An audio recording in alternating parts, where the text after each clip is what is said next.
Hey everyone.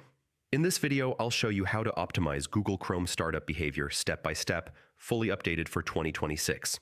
Chrome can open slowly or load unnecessary tabs at startup, but with a few simple tweaks, you can make it faster and more efficient. First, open Google Chrome and click the three-dot menu in the top right corner. Go to Settings, then click on Startup from the left menu. Here you'll see three options. Open the new tab page, continue where you left off, and open a specific page or set of pages. If you want a clean and fast startup, select Open the New Tab page. This ensures Chrome starts quickly without loading old tabs or multiple pages.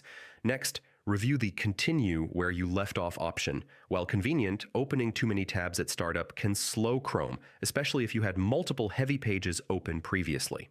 If you prefer speed, avoid using this option or limit the number of tabs. For users who select Open a specific page or set of pages, remove any unnecessary pages. Keep only essential websites that you visit every day. Too many pages at startup increase memory usage and slow Chrome.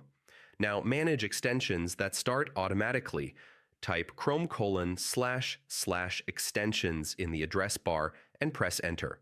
Disable extensions you don't need immediately. Some extensions load in the background at startup and can significantly affect Chrome's speed.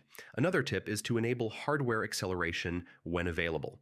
Go to Settings Arrow System, Arrow Use Hardware Acceleration when available. This can improve startup performance on systems with compatible hardware.